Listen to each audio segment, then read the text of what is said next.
People attend college in order to better themselves for their future life.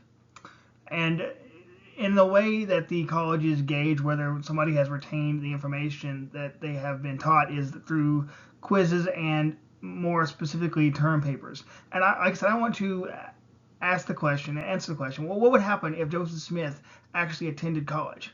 More specifically, what would happen if he gave for a term paper the Book of Mormon? We're going to see with regards to what Joseph Smith actually had for his education. It says in 1816, Joseph Smith Sr. moved his family to Plymouth, New York, where he once again tried farming. See Holland. The Path to Plymouth, page 27 and 28. The teenage Joseph Smith Jr. and his siblings labored to help their father on the farm and did not receive much formal education. They did, however, frequently read from the Holy Bible as a family. So here, of course, we can see that Joseph Smith did not have any formal education with regards to college. But like I said, I want to see what happens if he would actually turn in the Book of Mormon for a term paper. So we can also see, though, and I want to make this mention real quick, that it's important to understand with regards to how the Book of Mormon is structured.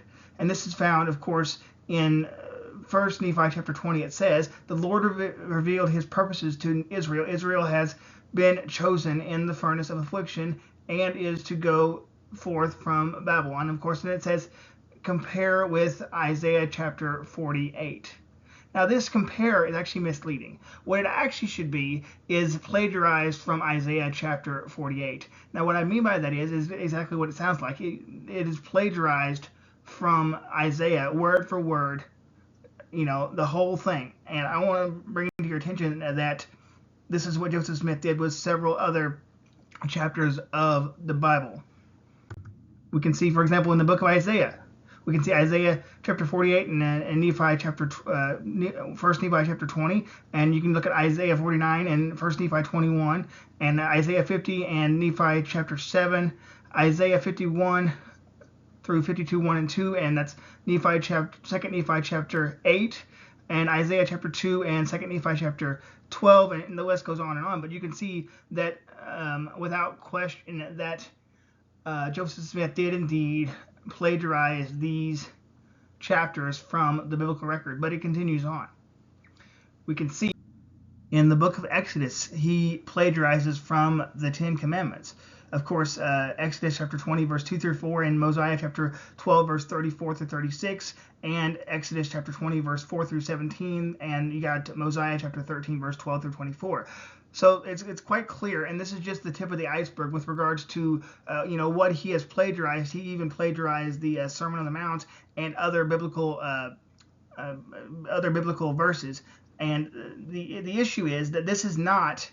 I don't think anybody can actually look at this and compare the two and think that the Book of Mormon is original to Joseph Smith. Now, of course, the Mormons are going to say that he only translated the Book of Mormon, and that's the miracle. But the point is that if anybody is intellectually honest, they will see that there is definite plagiarism here with regards to the Book of Mormon taking from the biblical record. Now, the point I want to make is, once again, that if Joseph Smith took the Book of Mormon and turned it in for a term paper or a PhD dissertation, he would be failed on the spot for his mass plagiarism. So if he's plagiarized the text in the Book of Mormon from the Bible, then he cannot be trusted. He is intellectually dishonest. And if he's intellectually dishonest, then why in the world would you trust him to say that he's heard from God?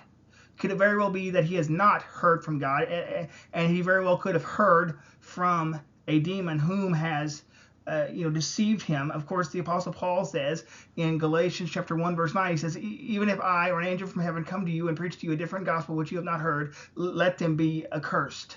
Let them be damned according to the anathema. But the point is that Joseph Smith would not have passed in college today because of his mass plagiarism, and therefore he should not be considered reliable because he has plagiarized without regard for the eternal destiny of his followers. So I implore you to disregard Joseph Smith. I understand your family's going to disown you and shun you. I get that, and I'm sorry for that. But the point is, the Lord said, what does it profit a man to gain the whole world yet lose his soul? So I implore you to choose the true and biblical Jesus Christ to come home to, and disregard the prophet Joseph Smith, because he is only leading you astray to suffer in eternal darkness away from the Lord and his glorious presence.